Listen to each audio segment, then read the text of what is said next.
अस्सलाम वालेकुम नाज़रीन, आप देख रहे प्रोग्राम काशिफ अब्बासी के साथ। कल गवर्नमेंट अपने बिल्स पास कराने में कामयाब हो गई।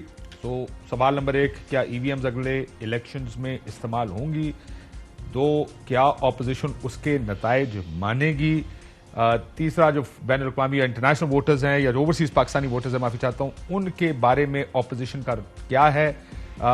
बहुत से इशूज हैं। उसके अलावा भी एक एफिडेविट भी आया, जिसे हम शाहिद खाकान भाई साहब, साबिक वजीर आज़म पाकिस्तान, हमारे साथ मौजूद हैं, उनसे भी बात करेंगे। लेकिन शायद साहब, आपसे बात करने से पहले अगर इजाजत दें तो राना शमीम साहब, उनके साहबजादे अहमद हसन राना हमारे साथ लाइन पर मौजूद हैं। राना साहब, अस्सलाम वालेकुम। वालेकुम सलाम जी, कैसे हैं आप? ठीक हैं, खैरियत से हैं? मैं बिल्कुल ठीक हूं। अब आपकी वाले साहब से बात हो गई है, अब आप कुछ ज्यादा बेहतर चीजें बताने की पोजीशन में हैं आज? देखिए जी, मेरे वालिद साहब ने मुझे मैसेज भेजा है आज कि मैंने एक बोल का चैनल का कल शो किया था।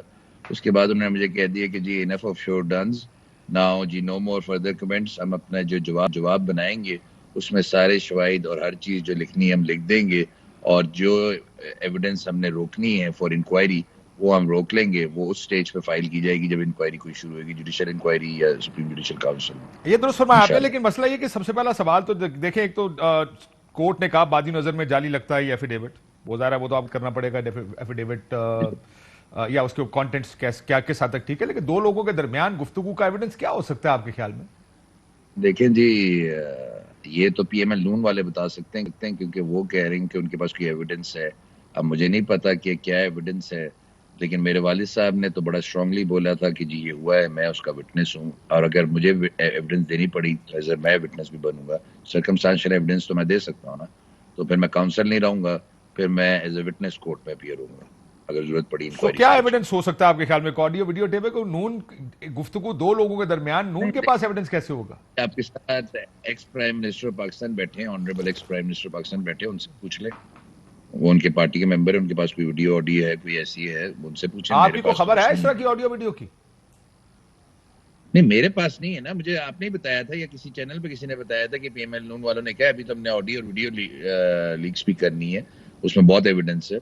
तो वो लेट्स सी क्या एविडेंस है वो बता दें। खाकाना बासी साहब बैठे हैं मैं अपने पूछ लेता पार्टी हूं को उससे, मैं रिप्रेजेंट सिर्फ कर। आपसे, क्योंकि दो चार चीजें वालिद साहब ने आपको मना किया, लेकिन क्या आपकी जो गुफ्तगू उनसे हुई, ये एफिडेविट नोटराइज लंदन से, क्योंकि 2-3 सवाल थे जो कोर्ट ने आपसे पूछे थे, तो जाहिर है उसका जवाब आपको देना पड़ेगा कि क्या लंदन से क्यों नोटराइज कराया इसको, एक, और क्या लंदन में मियां साहब से मुलाकात हुई इस दफा जब गए वालिद साहब? देखिए, पहले सवाल का जवाब ये है कि अगर ये चीचा वतनी लाहौर, कराची, इस्लामाबाद में हुआ होता तो कैसे कंटेंट चेंज हो जाते? आई थिंक मिस्टर ना इसकी Kashif Abbasi circumstantial evidence change हो जाती, क्योंकि लंदन जाकर कराने में और पाकिस्तान चीचावतनी में बड़ा फर्क है। more concerned what impact these contents would have on the political scenario which is going to take place in future. I think you should be more concerned about क्या that, political Mr. Scenario? Kashif. आपको लगता है कि PML peoples sorry PTI की government गिर जाएगी इसके बाद? नहीं, देखें, अगर ये प्रूव हो गया कि ये सच है कि एक जज ने, एक सिटिंग जज, honourable chief justice of Pakistan ने एक ऑनरेबल सिटिंग जज ऑफ हाई कोर्ट को ये बोला है, और ये प्रूव हो गया कोर्ट में थ्रू इंक्वायरी, तो मैं तो कहूंगा सबसे पहले कि अब स्टेट की रिस्पॉन्सिबिलिटी होगी, अब इंक्वायरी जल्दी करवाएं। जुडिशल इंक्वायरी होनी चाहिए कि अगर पता चला तो फिर आपको पता है, आपको याद है जावेद हाशमी साहब ने एक बात की थी जब उन्होंने पीटीआई छोड़ी थी, जब धरना था, कि उन्होंने कहा था कि जी एक जज ने हमें एश्योरेंस दे दी है। अब वो कौन से जज थे, नाम तो उन्होंने आज तक नहीं बताया, कि जिन्होंने कहा था कि आप अश्योर हम करते हैं कि हम नवाज शरीफ साहब को डिसमिस कर देंगे, और उन्होंने कहा था मैं इसलिए छोड़ रहा हूँ, असूली मौकफ पे उन्होंने पार्टी को पीटीआई सर को बोले कि छोड़ा नए था। जज थे ना साकिब निसार साहब, तो दो चीफ जस्टिस के बाद he became the third chief justice. लेकिन उसको छोड़ दे फिलहाल। मुझे एक बात बताएं, मैंने आपका एक और इंटरव्यू भी सुना। एक दो साल पहले, 2 दिन की होती है, ये 2-4 साल पहले की भी हो सकती है। हाँ, लेकिन वो तो खैर ये तो एक सवालिया बेंच निशान बना था ना, ये तो एक सवालिया निशान उठ गया। अब अगर ये प्रूव हो गया तो फिर ये भी होगा कि बेनिफिशियरी कौन था बेनिफिशियरी उसका, कौन डिसमिस हुआ था? पीएमएल नून तो बेनिफिशियरी नहीं थी, नवाज शरीफ साहब तो बेनिफिशियरी नहीं लेकिन थे, मरियम नवाज। इस एफिडेविट की बेनिफिशियरी तो मियां नवाज शरीफ साहब है, मरियम नवाज शरीफ साहब है ना। तो अगर नहीं प्रूव हुआ तो इसका मतलब तो यही होगा कि वालिद साहब ने उनके कहने पर दी है। नहीं, देखे, मेरे वालिद साहब का तो एक जमीर है, वो जागा है। आप लोग तो उन्हें नहीं, क्रेडिट जमीर दें। तो या जागा रहता है या देर से जाग, ये चलो देर से भी जाग गया, कोई गल नहीं। ये जहाद कर रहे मेरे वालिद साहब, और मैं उनके जहाद में उनके साथ हूँ। ये जहाद है भाई काशिफ साहब।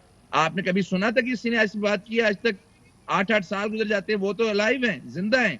आप उन्हें कोर्ट में क्रॉस एग्जामिन करें ना, ठीक हो आप गया। एविडेंस रिकॉर्ड करवाएं, इंक्वायरी जल्दी करवाएं, ये कंटेम्प्ट की पिटीशन तो खत्म करें और इसको भेजें, सुप्रीम जुडिशियल काउंसिल बनाएं। सर लंदन में मुलाकात हुई है मियां साहब से उनकी अभी? देखें ये क्या बात है कि मुलाकात नहीं हुई? अगर हुई भी है और नहीं भी हुई तो क्या फर्क पड़ता है? ना अगर हुई है Affidavit तो फर्क पड़ता है सर। नहीं, why, what difference does it make अगर मुलाकात हुई है और नहीं भी हुई? आप मुझे बताएं कि मुलाकात हुई है, मैं मैं आपको आपसे बताऊंगा इसका मतलब मकसद काशिफ क्या है। साहब, नहीं काशिफ साहब आप बताएं कि what difference does it make if we met और नॉट मेट? आप मुझे ये बताएं कि मुलाकात हुई है, मैं आपको बताऊंगा इससे फर्क क्या पड़ेगा। अगर मैं कहता हूं नहीं हुई फिर बताएं, और मैंने कहा हुई है तो फिर क्या होएगा? सर दोनों यार, बता दें, चले सुन मैं लें। इफ्स एंड बट्स की बात नहीं कर रहा ना, अगर हुई है तो बताएं तो हुई है, फिर मैं आप फिर खुद ही कन्वर्ट्स, मुझे तो पता ही नहीं कि मीटिंग हुई है नहीं हुई, तो आप बार बार एक ही चीज खरीदने की कोशिश कर रहे हैं काशिफ साहब। लास्ट प्रोग्राम में भी आपने यही किया था, ठीक। मुझे वालिद साहब ने नहीं बताया। यार आपके वाले साहब आपको बताते कुछ नहीं। मैंने तो मेरी तो घर में चलती नहीं भाई, मेरी बेगम मुझसे नाराज है, मैं तो रोड पे निकला हुआ सोच रहा हूँ उसे मनाऊं कैसे। हाँ, आप मेरी हेल्प कर सकते हैं, आप मेरी बेगम को मना सकते हैं, हेल्प कर सकते हैं मेरी बेगम को सर मनाने में। औखा काम, एक काम मेरी मथे मत नहीं, पाओ, मैं तो एक अपनी गाना बेगम वापस सिर्फ मिला। एक मिनट का गाना, एक आधे मिनट का गाना सुनाना चाहता हूँ, मेरी बेगम मान जाएगी प्लीज। सर नहीं गाना नहीं है, देखिए नेशनल टेलीविजन है, इसके ऊपर नहीं करे। आखिर में ये अच्छा बताएं, क्या ये तो आपके कैसे? आपको मैंने कहीं सुना, आपने कहा अच्छा कि मेरे वालिद नेशनल साहब। टीवी सर एक सेकंड, ये सुने तो सुने सुने, आखिरी कैसे? बात कर ले उसके बाद चलते हैं, क्योंकि आपके वालिद साहब ने अच्छा आपको मना किया कुछ। आपने कहा वो सदर पाकिस्तान बन सकते हैं, ये जी बात ठीक है? वो बन सकते हैं? जी बिल्कुल बन सकते हैं, क्यों नहीं है? वो चीफ जस्टिस तो रह चुके हैं, चीफ जस्टिस सेकंड पोजीशन है, तो उनके पास कौन बना पूरा सकता है रिकॉर्ड है। उनको? क्यों नहीं बना सकती? पीएमएल नून के वो एक रुकन रहे हैं एक जमाने में, पीएमएल नून ने बना सकती है, क्यों नहीं बना सकती? कोई रोक सकता है? क्या मियां साहब ने उनको कहा है कि वो बन सकते हैं, बनाएंगे उनको? नहीं, इस चीज का कुछ नहीं पता मुझे, ना उन्होंने बताया। इससे पहले दो लोग, एक साबिक सदर रफीक तारड़ साहब, एक जी सईदुज़्ज़मा सिद्दीकी साहब, गवर्नर सिंध रहे मुस्लिम लीग जी नून जी, के, मैं दोनों को जानता हूं, प्रेसिडेंशियल मोअज़्ज़ज़ कैंडिडेट जजेस भी थे। और आपको ऑनरेबल याद जजेस होगा हैं। कुछ किया था जिसकी वजह से ये पोजीशंस उनको मिली थी। आपको लगता है कि आपके वालिद साहब को ये पोजीशन मिल सकती है? अच्छा, तो ये पोजीशन तो मेरे वालिद साहब को 2 साल पहले भी मिल सकती थी। कैसे? कैसे? अगर मेरे वालिद साहब 2 साल पहले ये बोल देते, पीटीआई तो गवर्नमेंट में ही नहीं आती, पीएमएल नून गवर्नमेंट में आ जाती और मेरे वालिद साहब आराम से प्रेसिडेंट बन जाते। 2 साल पहले क्यों नहीं बोला उन्होंने? देखें, ये तो आपको मैंने पिछले प्रोग्राम में भी बोला है कि कितनी निटी-ग्रिटीज इन्वॉल्व है काशिफ साहब। कोई बच्चे के बारे में आप बात कर रहे हैं, किसी चपरासी के बारे में बात कर रहे हैं। Nothing new has happened brother. एक चीज उन्होंने सुनी, उसको वो 2 साल पहले भी बता सकते थे, 2 साल बाद भी बता सकते थे। उन्होंने 2 साल खामोश रहने का, 3 या 4 साल खामोश रहने का फैसला किया। अब अगर ये बात आपको करनी पड़ती तो आपके जितने बाल रह गए वो सारे उड़ जाते, सोच सोच के ही, विथ ऑल डी रिस्पेक्ट। आप जरा सोचे ना, क्या बात है इसमें, तो गवर्नमेंट गिर जाएंगी ये स्टेटमेंट प्रूव हो गई तो, ये एफिडेविट प्रूव हो गया तो इंशाल्लाह। हाँ, लेकिन आपकी ये स्टेटमेंट अदालत में मुस्लिम लीग ने पेश नहीं की है, ये आप जानते हैं ना? नहीं तो लोग ने तो पेश नहीं की, लेकिन वो लीक हो गई है, वो तो आ गई है। मेरे वालिद साहब ने ये तो बोल दिया है कि I am standing by by my statement. ये स्टैंडिंग, वो कह रहे हैं मैंने जहाज पे निकल पड़ा हूं, तुमने मेरा साथ देना है कि नहीं? मैंने कहा जी मैं अपने वालिद साहब इंशाल्लाह मैं आपके साथ हूं। ठीक है, और अगली पेशी पे जाएंगे अदालत में वो? जी जी बिल्कुल जाएंगे, बिल्कुल जाएंगे। मैंने आपको पहले भी बोला था इंशाल्लाह 26 को हम बिल्कुल जाएंगे, बड़े दबंग स्टाइल में जाएंगे इंशाल्लाह। और जाके कोई, आप कह रहे कि एविडेंस कोई देंगे या खाली उनकी स्टेटमेंट ही उनका एविडेंस है? काशिफ साहब थोड़ा तो सब्र रखें, आपको मैं जवाब, अच्छा चलें ये मैं प्रॉमिस कर देता हूँ, जब कॉपी फाइल हो जाएगी सबसे पहली कॉपी मैं आपको खुद ही व्हाट्सएप करूंगा, आप मेरे पास अपना नंबर भेज दें, मेरे पास आपका नंबर नहीं है। वो तो हो जाएगी सर। एक डेफेमेशन भी आप करने लगे, किसको डेफेमेशन करने लगे अभी आप? जी फैसल वाडवा साहब पे वो तैयार हो जाए, उन पे सैटरडे संडे को मेरे लॉयर हैं कमर अजवल साहब, उनको मैं ऑथोराइज कर रहा हूँ, वो मीडिया पे भी आके बता सकते हैं अगर आपने उनसे स्टेटमेंट लेनी हुई, क्योंकि वो संडे को ड्राफ्ट करेंगे और इंशाल्लाह मंडे ट्यूसडे को फैसल वाडवा साहब को ये मिल जाएगा लीगल नोटिस। बिल्कुल एक अरब का। बहुत शुक्रिया राना साहब। सो वालिद साहब से गुफ्तगू होगी, लेकिन कुछ भी बताने से अभी भी उनको मना किया गया। ये जो एफिडेविट आया है 3 साहब, आप तो ज़ाहिर है ये सारा कुछ तो आप देख ही रहे होंगे शायद साहब। नहीं, मैं टीवी में बताया कि ओ सर क्या करो पापा, ये सब पॉलिटिशियन, हाउ कैन यू से आई नो टाइम व्हाट्स यकीन करो। But you must have heard about this. जी जी, किस बात का? ये आपने कहा कि एफिडेविट आया तो उसका जवाबी नहीं, एफिडेविट। एफिडेविट मैंने प्रेस कॉन्फ्रेंस की है, दो तीन इस पे कर चुका हूँ, आज भी बात की है इस पर। एफिडेविट आ गया, बात खत्म हो गई है। आगे देखें, आगे क्या देखें? आगे इस पे कुछ करना है या नहीं करना? सर एफिडेविट तो अजहर खान केस का भी आया था। नहीं आया था ना, तो आपने क्या किया? आपने क्या किया? नहीं, हमने क्या किया अब सबके सामने है, बात सबके ये सामने है कुछ नहीं किया। जी। नहीं, कुछ नहीं, अभी कर लें। मैं बात ये कर रहा हूं कि अगर ये इसको संजीदा मामला नहीं समझते तो ठीक है, कुछ ना करें। मामला तो संजीदा है। नहीं, अगर मैं हमेशा ये एग्जांपल देता हूं कि हमने इस मुल्क के वज़ीर-ए-आज़म को अकामे की फीस ना लेने पे निकाल दिया था, सो मोटो नोटिस लेकर। ट्रायल कोर्ट सुप्रीम कोर्ट था। आज सुप्रीम कोर्ट के चीफ जस्टिस पर बराह रास्त फर्स्ट हैंड विटनेस के तौर पर एक गिलगित बल्तिस्तान के चीफ जस्टिस ने इल्जाम लगाया है। उसको हम तारीख की नजर कर दें, तारीख की नजर, कोई फर्क नहीं पड़ता। क्या करना? मैं तो समझता हूँ ये बड़े डिफाइनिंग मोमेंट्स हैं ये मुल्क के अंदर। क्या करना कि बना ले, एक कमीशन बना दे, सबकी बात सुन ले, अवाम के सामने अवाम को बताएं बातें हुई हैं या नहीं हुई। एक इनमें से झूठ बोल रहा है, या चीफ जस्टिस पाकिस्तान झूठ बोल रहा है, या चीफ जस्टिस गिलगित बल्तिस्तान झूठ बोल रहा है। इसको आप लोगों ने क्यों नहीं अदालत में जमा कराया अभी जो हेरिंग? मैं सारे अदालतों में फिरते रहे इस मुल्क में। पार्लियामान क्यों नहीं चलती, अदालत में चले जाए। कानून गलत क्यों, अदालत में चले जाए। आज काशिफ भाई साहब ने ये कह दिया, अदालत चले जाए। सर आपकी मुलाकात है राणा साहब से? नहीं, याद नहीं पड़ता, हुई कहीं हुई होगी, मुझे याद नहीं है। You know, I am sure. देखिए, मैं किसी के बयान हल्फी पर सवाल नहीं उठा सकता। Nobody can, nobody should. बयान हल्फी दे दिया ना उन्होंने, अपना काम कर दिया है। अब आपका काम है जो भी उसको देखना चाहता, और मैं तो अदलिया से ही उम्मीद रखता हूं। ये करना क्या चाहिए? ये इम्तिहान अदलिया का है। करना क्या चाहिए? ये अदलिया जानती है। जो अदलिया सुओ मोटो पावर्स रखती हो और एक्सरसाइज करे और कंटेम्प्ट के मामलात को बड़ी सीरियसली लेती हो, तो ये मामला इन सब मामलात से बढ़कर है। ये बराह रास्त एक चीज अदालत समझती है कि ये स्लैंडर है। उन्होंने कहा ये जाली है। अतर मिल्ला साहब ने ये कहा, अगर आप हेडलाइन उनको ओपिनियन है, मैं उनसे कहा कि बादियों नजर में जाली है। जिस वकील जाली है, जिस जज से जाली है, जिस जज से गुफ्तगू होने की बात हो रही है, मैं ये नहीं जानता। अब ये तो आउटकम जाहिर है 2 लोग जानते हैं। अब इस केस में मैं बताऊं सबसे पहले होगा क्या। एक जज साहब ने एक सुनी सुनाई बात को एक एफिडेविट की क्या, सुनी सुनाई नहीं, उनके सामने हुई गुफ्तगू एफिडेविट की सूरत में सामने रखते हैं। अदालत में मामला गया है, कंटेम्प्ट नोटिस है, वो कहेंगे साबित करें इसको। अब जाहिर है जो गुफ्तगू मेरी और आपकी किसी लॉन में बैठ के हुई है, ना आप साबित कर सकते हैं ना मैं साबित कर सकता हूं। अगर मैं कहता हूं शाहिद साहब ने मुझे ये कहा, आप कहेंगे साबित करें, मैं साबित कैसे करूं? बात तो आपने मुझे कही। उसके तरीके होते हैं। उसका मुझे तरीका बताओ। उसका तरीका है फोन रिकॉर्ड चेक कर ले, टेलीफोन रिकॉर्ड चेक कर ले, देखें। वो जज साहब पाकिस्तान में नहीं थे उसने। मैं नहीं थे तो पता चल जाएगा ना। मैं यही गुजारिश कर रहा हूँ, रजिस्ट्रार मौजूद हैं, उनका नाम आया, पता चल गया। अदालत में ये कहा गया उस दिन चीफ जस्टिस की तरफ से कि जस्टिस साहब तो पाकिस्तान में नहीं थे। कहते हैं दोनों पाकिस्तान नहीं थे तो पाकिस्तान से बाहर भी टेलीफोन में बात हो सकती है ना। टेलीफोन में बात हुई है, कोई जाती सामने आमने सामने तो नहीं हुई ना। मैं ये कह रहा हूँ कि इसके हकायक तो देख लें। अगर व्हाट्सएप कॉल हो तो कैसे चेक करेंगे? मैं नहीं चाहे पता चलेगा ना। अगर पता चलेगा रजिस्ट्रार को फोन हुआ है, उसको डायरेक्शंस दी गई हैं, रजिस्ट्रार जिंदा होगा, उससे बात हो सकती है, टाइमिंग्स चेक हो सकते हैं, और फिर एक शख्स ने कह दिया है, आप उसको फ्रॉड करने में अंदर कर दें। यार तुमने फ्रॉड किया है, तुमने चीफ जस्टिस इतना बड़ा इल्जाम लगा दिया चीफ जस्टिस पाकिस्तान पर। ये देखिए कुछ तो करना पड़ेगा ना इसको, वरना इसको भी नजर कर दें जो हम टोकरी में डाल देते हैं। 3 साल बाद लंदन जाना, लंदन से उसी जगह से नोटराइज कराना, सच बात भी हो, एक एंगल सुन लें, फर्ज करें वो सच कह रहे हैं, यार मेरे पास तो कोई तरीका नहीं साबित करने का सच है या गलत बयानी। सो आई एम श्योर, देखिए ना मैं कर सकता हूं ना आप कर सकते हैं, हम सारा दिन बातें करते हैं, कोई फर्क नहीं पड़ता। इस्लामाबाद हाई कोर्ट तो कहती है कि झूठ है, लेकिन चलें, इन्होंने ये एफिडेविट देना था, लेट्स अस्यूम 3 साल इंतजार किया, उससे भी कोई प्रॉब्लम नहीं। लोग 3 साल क्या 10 साल बाद भी आके बात करते हैं, that's also not a problem. The only questionable thing is कि जाते हैं लंदन जाके उसी जगह से नोटराइज होता है जहां मियाँ साहब की रिपोर्टें नोटराइज होती, जबकि ये पाकिस्तान बेस्ड हैं, पाकिस्तान में करा सकते हैं।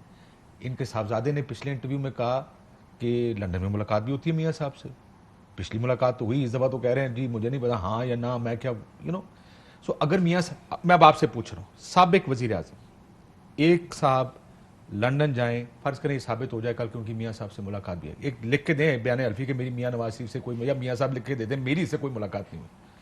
अगर मुलाकात हुई हो उन्होंने बंदा भेजा, साथ जाओ इसको नोटराइज करा के लाओ, आपको लगता है फिर भी ठीक है? मैं आपसे सवाल कर देता हूं कि क्या मियां साहब से मुलाकात करने पर इस बयान हल्फी पर को फर्क पड़ता है? आपके ख्याल में नहीं पड़ता? मैं आपसे सवाल कर, आप कह दें, क्या उसी बात पर, उसी शख्स से नोटराइज कराने पर जहां मियां साहब ने भी नोटराइज कराया हो, कोई फर्क पड़ता है? जो आपने बात की है कि वो मियां साहब से मिले, उन्होंने कहा कि जनाब मेरे ज़मीर पे बड़ा बोझ है, उन्होंने इतराफ़ किया उनके सामने, मैं आप लोग बात की है ना, उन्होंने कहा ठीक है आप बयान हल्फी लिख कर आप नोटराइज करा के दे दें, वो आ गया। इससे मैं नहीं समझता हूं कि कोई फर्क पड़ता है उस बयान हल्फी पर। ना मियां साहब साथ मिलना कोई जुर्म है। मैं गुजारिश करता हूं, अगर आप इजाजत दें मैं आपसे इत्तेफाक जी, अगर ये कंटेंट्स ठीक हैं जी, फिर तो कोई फर्क नहीं पड़ना चाहिए। ये जरूर है कि किसी ने पुश किया, लेकिन फिर भी अगर सच है तो सच है। एक जज को एक दूसरे जज को फोन करके किसी चीज को इन्फ्लुएंस करने की, लेकिन अगर दूसरे जज साहब ने इसको डिनाई कर दिया, अब ये कहते हैं आप साबित करें, बारे सबूत आप पर, आपने ये इल्जाम लगाया साबित करें, और उस सबूत साबित करने के पूरे प्रोसेस में ही पता चलता है जज साहब लंदन गए, मियां साहब से मुलाकात हुई, उन्होंने नोटराइज करने के लिए अपना मुंडे नू नाल हुसैन नू कहा जाके जरा नोटराइज तो करा के लाइए बयान, हाँ ये बयान ठीक है, वो वापस आए। अब साबित नहीं कर पा रहे आप कुछ भी, लेकिन जब ये कनेक्शन, अगर ये सारा कनेक्शन बन गया, फिर क्या? कोई फर्क नहीं पड़ता।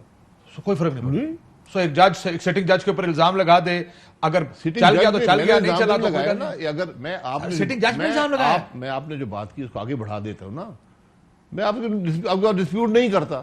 आपकी जो सीक्वेंस ऑफ इवेंट्स हैं कि मैं, ये पहले भी हो चुका है अरशद मलिक के मामले में कि एक जज है, उस पर एक वजन है, वो कहता है यार मेरे सामने चीफ जस्टिस पाकिस्तान ने ये काम किया है, ठीक है, वो नोटराइज करा के स्टेटमेंट दे देता है। मियां साहब को मिला हो ना मिला हो, उस नोटरी पब्लिक से कराई हो ना कराई को फर्क नहीं पड़ता।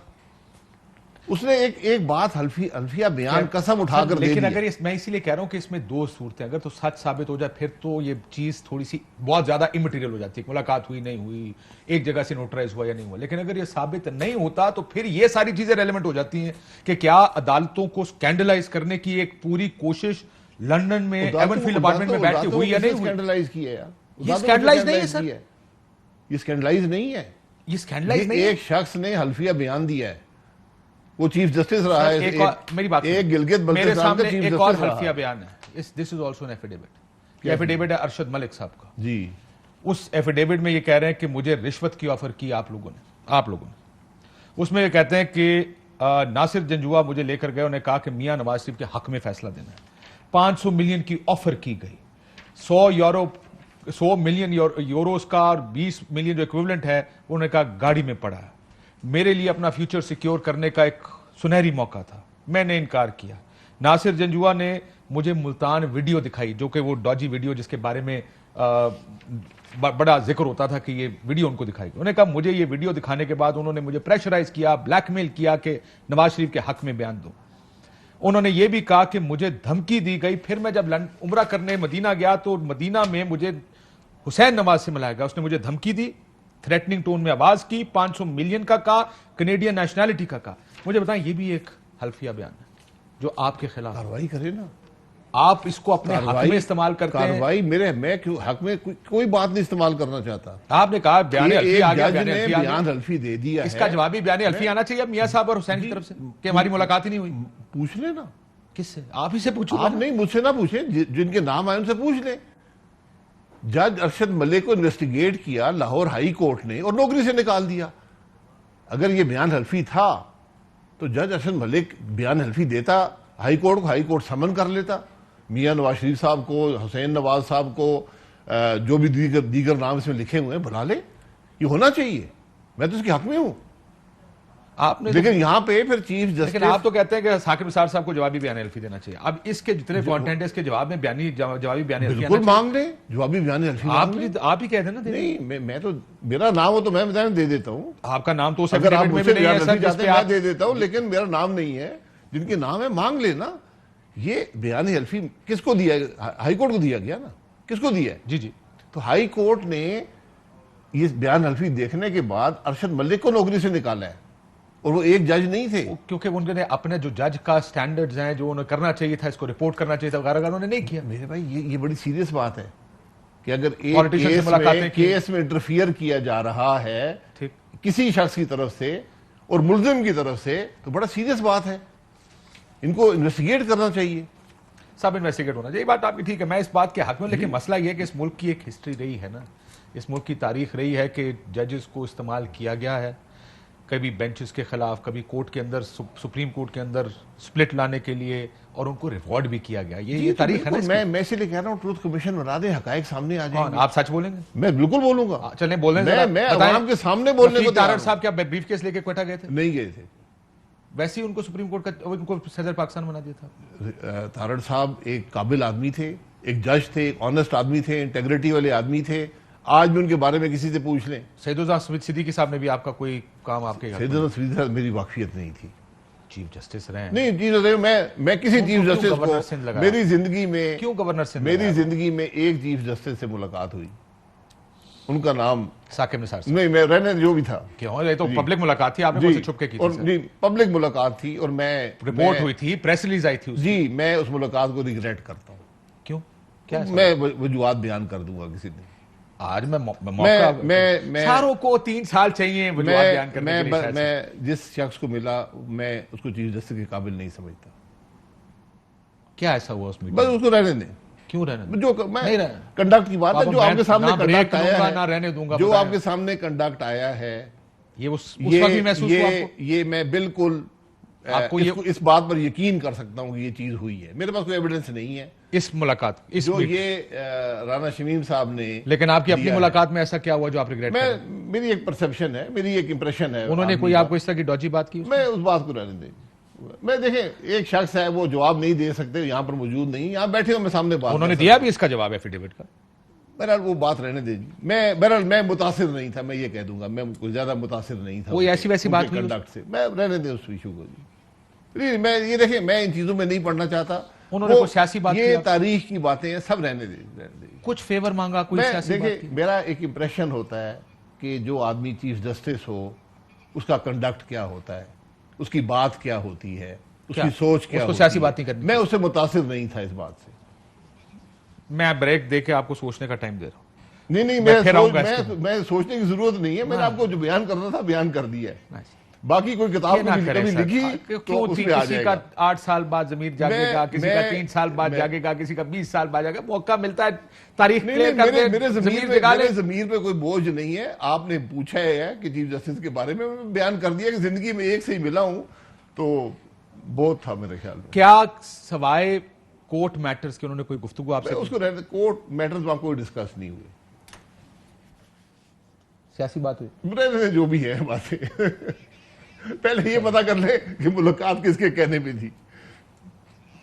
अल्लाह अकबर, आपने किसके कहने पे मुलाकात? मैं ये कह रहा हूं ना, किसके कहने पे मुलाकात की? या मैंने मांगी होगी मुलाकात, या उन्होंने मांगी होगी, या किसी और ने कहा होगा? नहीं, किसी और ने नहीं कहा। आपने मांगी थी? ये पता कर लेना फिर। आपने मांगे थे?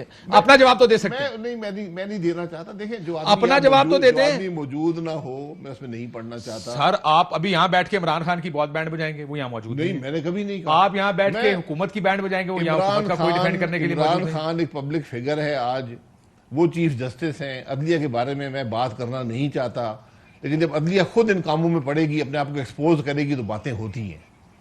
सर, आपने एज वजीर आजम मीटिंग मांगी थी या नहीं मांगी? मैं देखें, मैं इस काम में नहीं पढ़ता ना, ये वो उनसे पूछ ले, आप सवाल करें। इसमें ऐसा कौन सा कोई आसमान नीचे आ जाएगा? मैं यही बात है ना, मैं यही बात है कि वो उनसे पूछ ले, जब वो जवाब दे लेंगे तो मैं बता दूंगा। मैं ब्रेक के बाद थोड़ा इंशाल्लाह 10 मिनट में आपके पास आके दोबारा इस सवाल का जवाब लेता हूं। बिल्कुल, आप पूछ लें।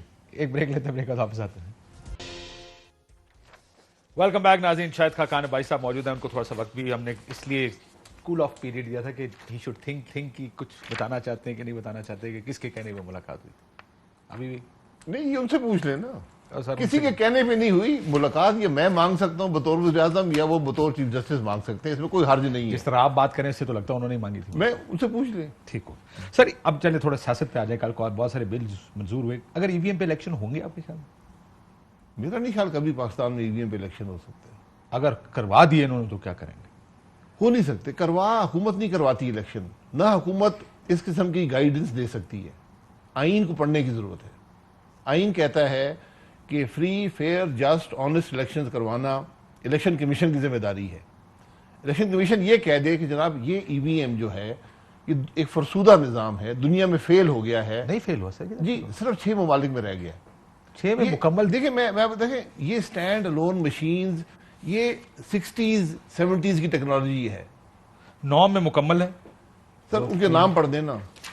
सर अमेरिका, इंडिया, जी हिंदुस्तान, सर अमेरिका ब्राजील में माजरत है, अमेरिका में नहीं है। अमेरिका में हर स्टेट अपने तरीके से इलेक्शन करवाता है ना। नहीं है, नहीं है।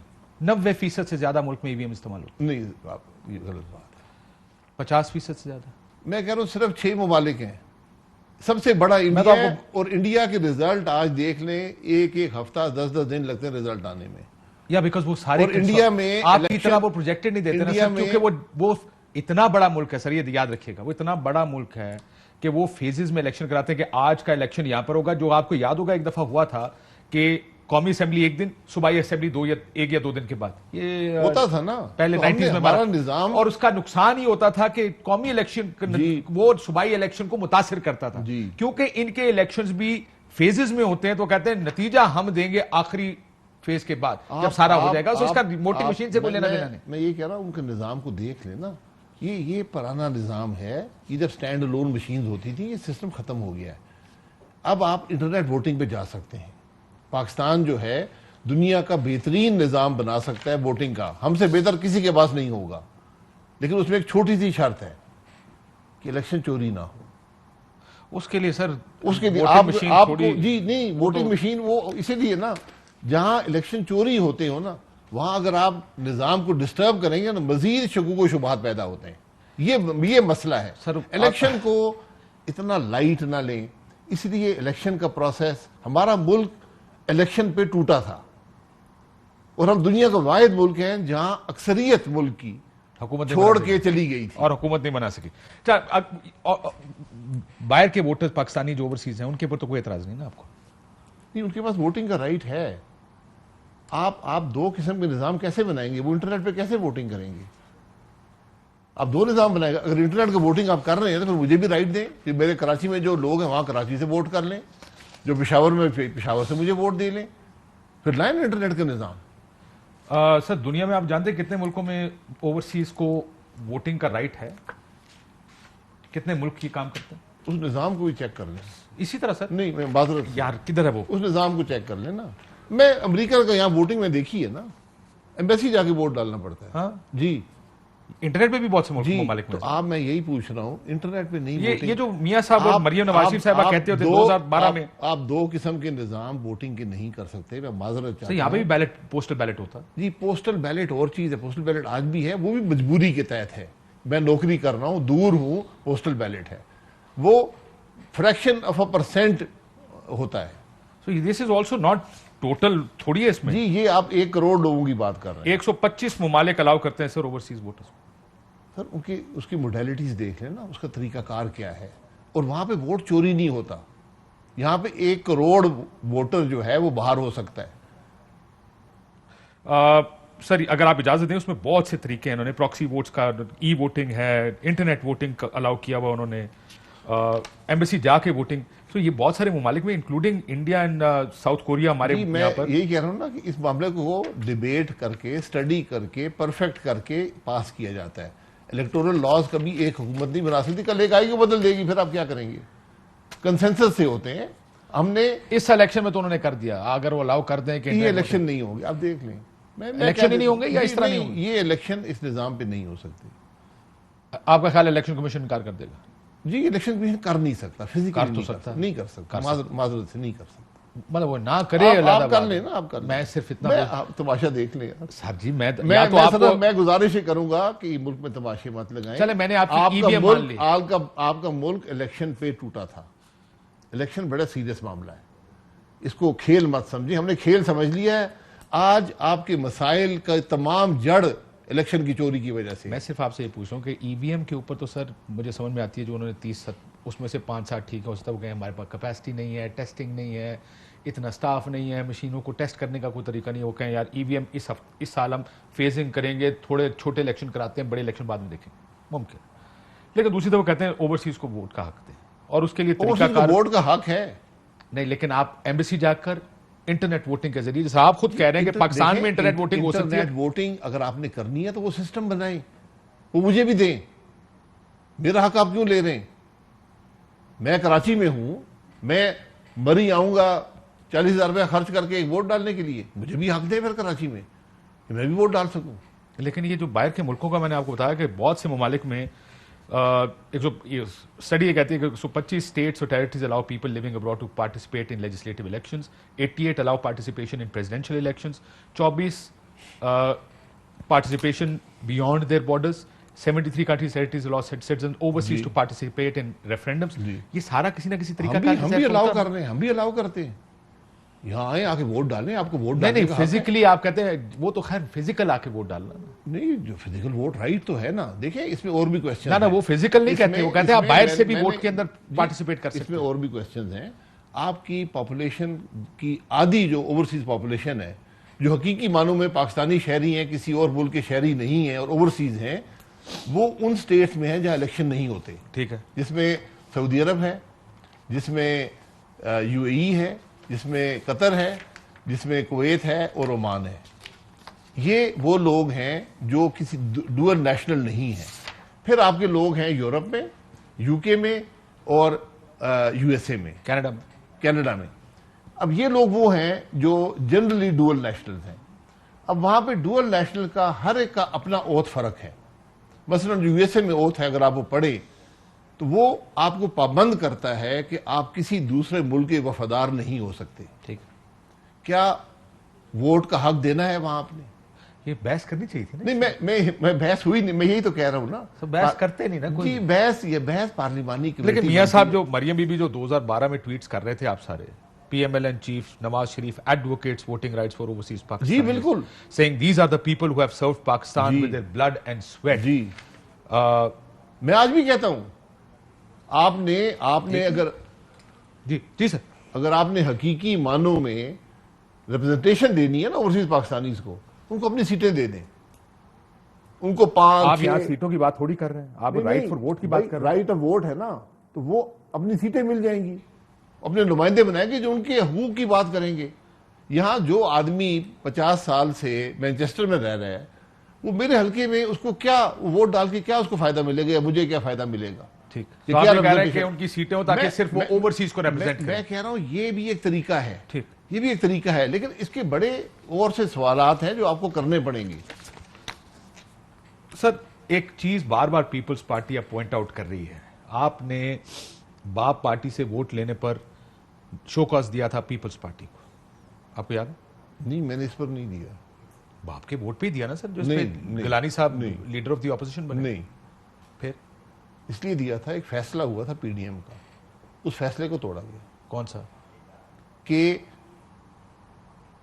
जो लीडर ऑफ द यानी चेयरमैन सेनेट के उम्मीदवार गिलानी साहब होंगे, PMLN देगी लीडर ऑफ द ऑपोजिशन और डिप्टी चेयरमैन JUI। सर आप लोग बार बार ताने मारते रहे इस बात पे कि बाप का वोट लेकर, बाप का वोट लेकर, किसी को ताना नहीं दिया। आपने नहीं, मौलाना फजल रहमान, मरियम नवाज, पूरी पार्टी, पूरा का पूरा PDM यही तो ताना मारती रही। नहीं, वो आप ताने आप सुनाते हैं ना, हम तो आप देते हैं तो मैं सुनाता हूं, मैं घर थोड़ी से आप कहते हैं वो ये कह रहे हैं। ये जो सारा मामला हुआ था ये इस वजह से हुआ था कि उन्होंने वो फैसला तोड़कर और बाप पार्टी से वोट लेकर बन गए थे लीडर। आपका ये था, आपका उस वक्त जो तारड़ साहब सेनेट में थे, उन्होंने कहा हमारा राइट बनता है। जी बिल्कुल, हमारा राइट नहीं है क्योंकि नंबर आपके पास ज्यादा था। नहीं, बिल्कुल राइट तो इसी वजह से है ना। राइट को एक तरफ रख देना। एक फैसला हुआ था, तो फैसला मेरे घर में बैठकर हुआ था, दुआएं खैर हुई थी। तो बाप का वोट लेना आपके लिए कोई मसला नहीं है? जी, बाप से वोट लेना प्रॉब्लम नहीं है? नहीं, बाप से ले, माँ से ले, दादे से ले, वो आपकी मर्जी है, जिसे मर्जी ले, लेकिन एक फैसले तो ना तोड़े ना, जो इत्तेहाद इत्तेमाद की बुनियाद पे होते हैं। जब आप इत्तेमाद तोड़ देंगे, एक फैसला बैठ के सबने किया है, मैं उठ के कल जाके उस फैसले को तोड़ दूं और फैसला भी इस भोंडे तरीके से तोड़ूं कि गवर्नमेंट के बेंच से, हुकूमती बेंच के लोग उठाकर अपोजिशन में बिठाकर और कहूं जी मेरी अक्सरियत हो गई है और मैं लीडर ऑफ द अपोजिशन बन जाऊं, तो फिर वो जेयूआई ने जो बलूचिस्तान असेंबली तोड़ी है हुकूमती लोगों के साथ मिलकर, वो ठीक है? जी, वो पहले से वहां पर असेंबली का हिस्सा थे, वो सब उनकी अपनी प्रोविंशियल सियासत है, वहां पर मौजूद है। सो सियासी प्रोविंस में जो मर्जी करें लोग। जी, अगर उससे निकलना चाहते हैं निकल जाए। हमने पीडीएम ने कभी किसी को पाबंद नहीं किया कि अगर आप किसी हुकूमत में हैं, वो मुकामी सियासत है, पहले से थे, पीडीएम बनने से पहले से मौजूद थे, वो हैं। ऑपोजिशन में थे ना जी, लेकिन हुकूमत के साथ मिले, हुकूमत का भी हिस्सा बाप के रहे। वोटों के साथ हुकूमत का भी हिस्सा रहे हैं, हुकूमत का भी हिस्सा। लेकिन छोड़ा था ना, अभी तो ऑपोजिशन में बैठे थे ना सर, जब जी, ये वाकया अपोजिशन हुआ। में भी थे, हुकूमत में भी थे। वो मुझे लगता है मौलाना साहब को डिफेंड मुकामी- करना चाहते हैं और पीपल्स पार्टी को रेगेदना चाहते हैं। नहीं, That's the अगर larger- पीपल्स पार्टी के साथ फैसला हुआ होता कि वहां नहीं बैठेंगे हुकूमत में और बैठ गए, तो यकीनन उनसे भी पूछा जा सकता था। इन्होंने अनाउंस यहाँ किया तो- था पहले हुकूमत यहाँ में तो एक बैठने। फैसला हुआ। बुलेदी साहब ने कहा था कि हम हुकूमत का हिस्सा बनेंगे। किसने? बुलेदी साहब ने, लेकिन वो नहीं बने आखिर में। मुझे एक ब्रेक दे दें, एक ब्रेक लेने। ब्रेक के बाद खालिद साहब ने कहा कि जिस वक्त था, ये सुन लें, मैं जरा आपका कमेंट इस पर चाहूंगा। अदम एतमाद बहुत पहले आ जानी चाहिए थी, सियासत में मौका वक्त पर हासिल कर लेने से कर लेना चाहिए, वरना स्टेशन पर ट्रेन ज्यादा नहीं रुकती है। जरा सुने क्या कहते हैं। आप कहते हैं कि वोट अब कॉन्फ्रेंस आना चाहिए, उड़ाना चाहिए पंजाब गवर्नमेंट बिल्कुल को, आना चाहिए। और फिर इस्लामाबाद में बल्कि बहुत पहले आ जाना चाहिए। पॉलिटिक्स में जो अपॉर्चुनिटीज जो है ना, वो टाइमली अवेल कर लेनी चाहिए, उनको मिस नहीं करना चाहिए। हो सकता है उस प्लेटफॉर्म पे दोबारा ट्रेन ही ना आए। सर ट्रेन आई थी, ट्रेन आई हुई है, क्या वेल करना चाहिए? खालिद साहब तो कहते हैं बहुत पहले। ब्रेक के बाद इससे बहुत पहले आपको ये फैसला कर लेना चाहिए था। ब्रेक लेते नाज़रीन, ब्रेक के बाद वापस। वेलकम बैक नाज़रीन। खालिद साहब तो कहते हैं आपको अदम एतमाद लेनी चाहिए थी। देखिए, अदम एतमाद की मौके, हर आदमी अपनी फीलिंग होती है। आज मौका है ही नहीं मेरी नज़र में इस वक्त। अगर मौका कहीं पे है अदम एतमाद को टेस्ट करने का, वो आपके सेनेट में है, जहां अभी आपके 51 सेनेटर्स ने वोट दिया आपके साथ। So that's only way. Punjab नहीं, पंजाब को भी ट्राई कर लें, बट पंजाब एक बड़ी गेम है। और मैं हमेशा कहता हूं कि जब तक निज़ाम आइन के मुताबिक नहीं होगा, प्रोटेक्शन नहीं है ना। असेंबली में आपने इतने बंदे प्रोड्यूस करने एक दिन पर, दिन का तयन भी स्पीकर करता है। वो कहेगा जैसे जी अगले जुमे को आप 180 या 200 बंदे ले आए, 10 भी आदमी को पंजाब पुलिस ले जाएगी, 20 को नैब ले जाएगी, कोई रेंजर ले जाएंगे, कोई FIA ले जाएगी। कहां से बंदे आएंगे? किसी का टायर पंचर हो जाएगा, सब कुछ होता है।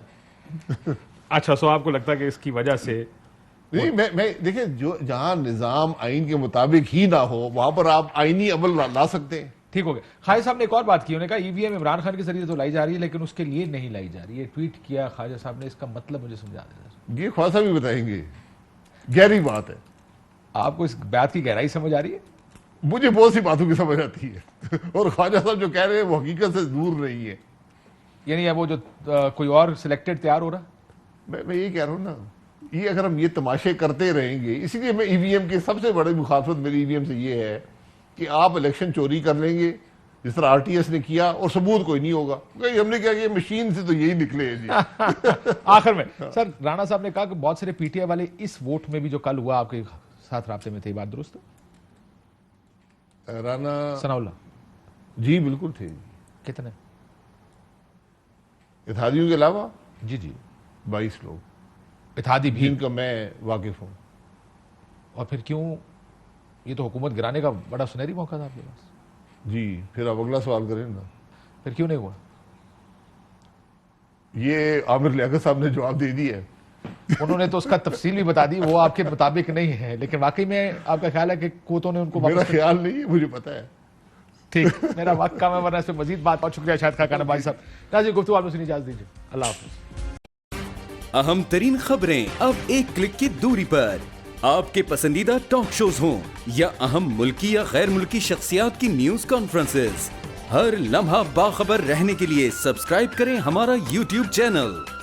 मौसम की सूरत हाल हो या खेल के मैदान से खबरें, अपने मोबाइल फोन से मुल्की और बैनुल अक़वामी अहम खबरों तक रसाई के लिए डाउनलोड कीजिए मोबाइल ऐप।